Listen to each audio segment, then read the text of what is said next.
Bom, atendendo a pedidos aí da galera, né, em votação que eu fiz na comunidade lá do Tomaíta no YouTube, né, perguntando qual seria melhores matérias para que o pessoal tá mais precisando, né, que seria legal de vocês terem os vídeos, né, que a gente tá com um pouco material e tal. Então, o que eu vi que saiu muita parte de eletricidade, né? Eletricidade eu ia falar, sim, seria um dos próximos assuntos da parte de física.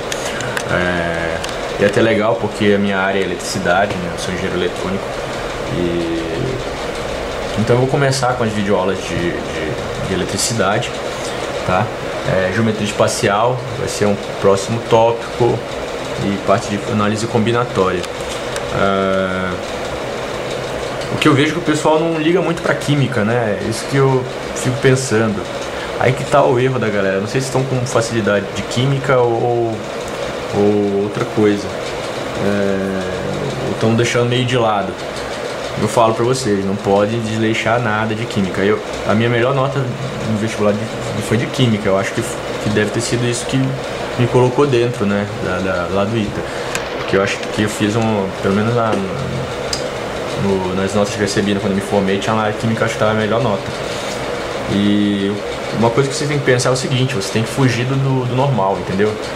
Ou seja, se todo mundo foca naquilo lá, todo mundo vai ser bom naquilo lá, e você tem que ser bom no que é diferente, entendeu? Não estou dizendo que eu fui bom em química, mas eu dei uma atenção maior, porque eu sei que todo mundo procura mais matemática e física, e nisso eu acho que me facilitou as coisas, tá? Então eu vejo o seguinte: e a prova de química, ela demanda muito trabalho, porque é um conteúdo muito extenso e muito raro de achar material bom, tá? Por isso que eu estou insistindo em química, não porque ninguém pediu nada de química, né? Eu estou colocando coisa de química por iniciativa própria, mas por favor, não menospreze nenhuma outra matéria, como eu sempre tenho dito. Existe inglês que é eliminatório, estuda em inglês. E isso pode tirar vocês. Se vocês se acham que estão muito bem em matemática, física e química, por favor, não esqueçam o inglês, entendeu? Não esqueçam a parte de português, de redação, entendeu? Principalmente redação. Redação é 60% da nota de português, entendeu? Se você tirar metade, a sua nota de português despenca. E aí você já cai.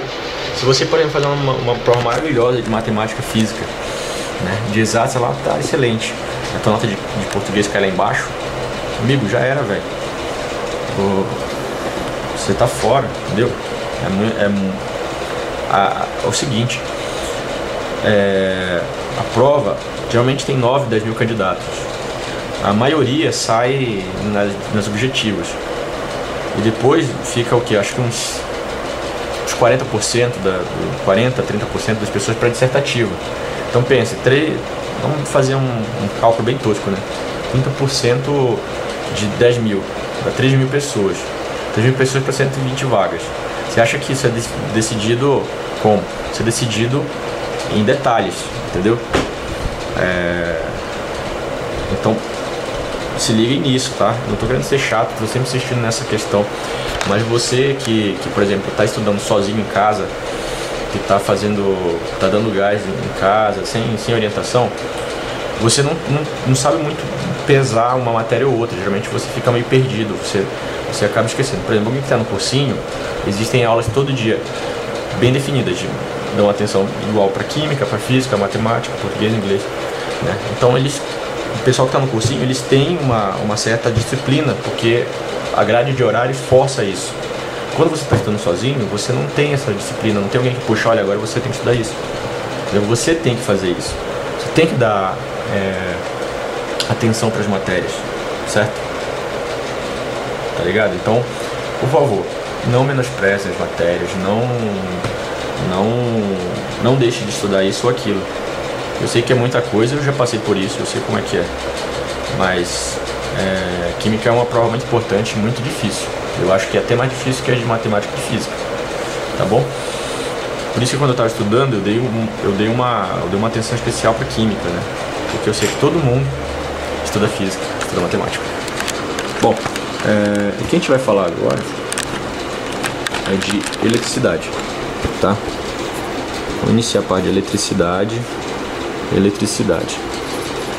Então a eletricidade a gente vai dividir ela em duas partes, tá?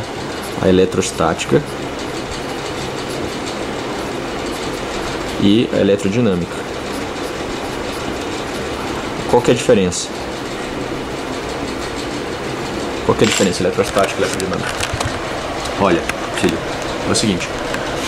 A eletrostática, ela cuida da teoria de cargas quando as cargas estão inertes, tá? Ou seja, cargas paradas. A eletrodinâmica, ela cuida de cargas quando elas estão em movimento, ou seja, correntes elétricas, tá? Aí quando você tem correntes elétricas, você tem outros efeitos, por exemplo, o surgimento do magnetismo, tá? Então, a gente vai dividir isso aqui, tá? Didaticamente, e assim geralmente que o pessoal dá essas matérias, tá? Então, primeiramente, para a gente estudar eletrostática, a gente tem que ter o conceito de carga. Eu não sei definir o que é carga, eu sei que é a mínima quantidade de eletricidade, tá? Então, a carga elétrica, a gente considera como uma carga elementar a carga do elétron, tá? Então, a carga do elétron, se eu não me engano, vamos lá definir. A carga do elétron é 1.6 10 a menos 19 coulomb. Coulomb é a unidade de carga elétrica. E a partir disso, como é que se desenvolvem as coisas? A eletrostática e a eletricidade em geral se baseia no princípio da ação e repulsão. O que diz isso?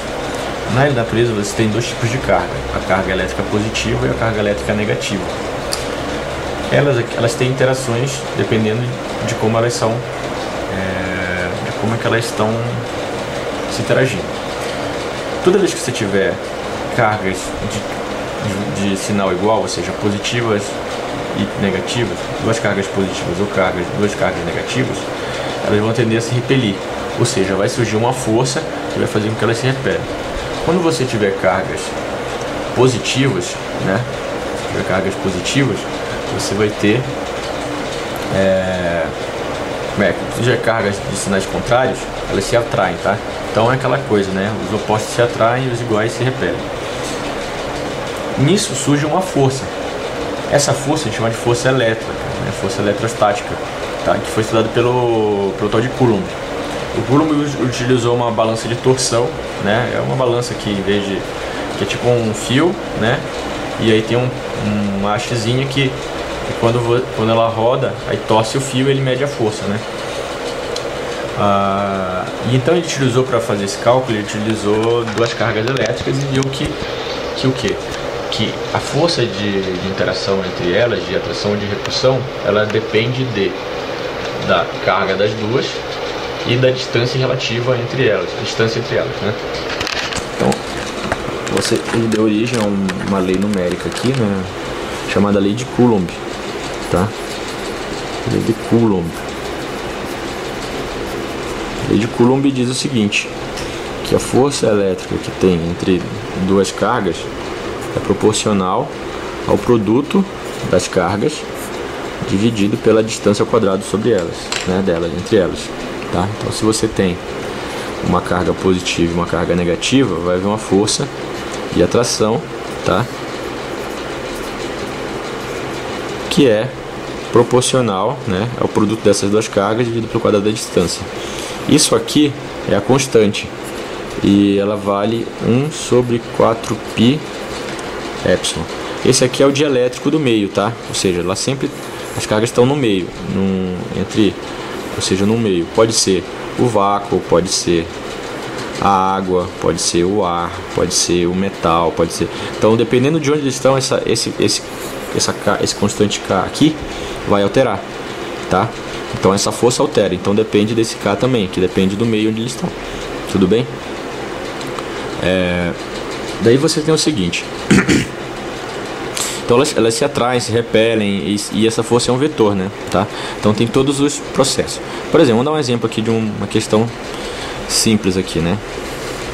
Que é bem clássica. Você tem aqui uma carga positiva, aqui você tem uma carga positiva e aqui você tem uma carga positiva. Aí digamos que não tem mais nada aqui. E ela tem uma força peso aqui, né? Peso da carga, que é massa vezes gravidade. Então, digamos que ela tende a cair. Mas como você tem uma força eletrostática bem aqui, ó, entre essas duas, né? Você vai ter uma força de repulsão, né? Aqui e aqui, e vai repelir aqui.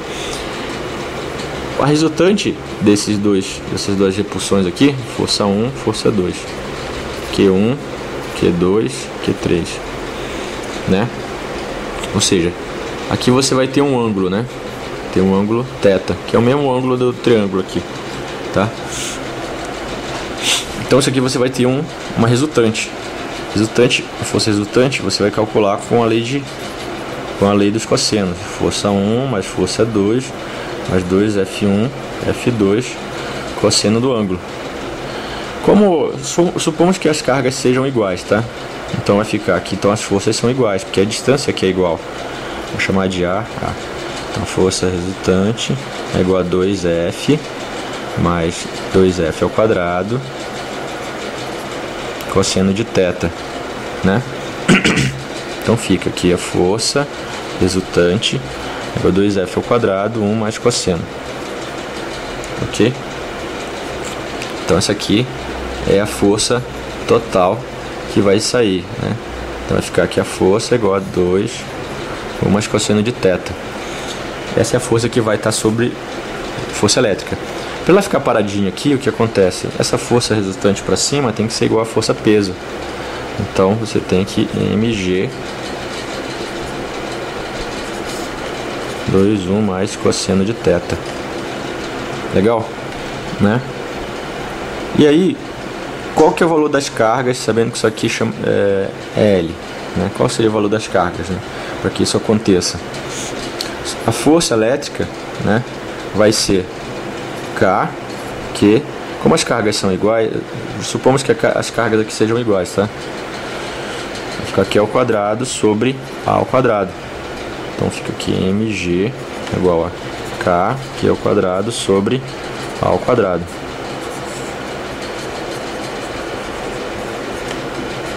Então fica aqui, a carga vai ser mg ao quadrado sobre K raiz disso aqui. Isso aqui é só um exemplo de aplicação, tá? Para você verificar como é que você trabalha com as forças de Coulomb. Existe um monte de problemas que usam isso aí. Mas, na verdade, a teoria é muito simples e aí basta você utilizar os conceitos de vetores e aí você resolve isso aí com facilidade, tá bom? Vamos passar para a segunda parte.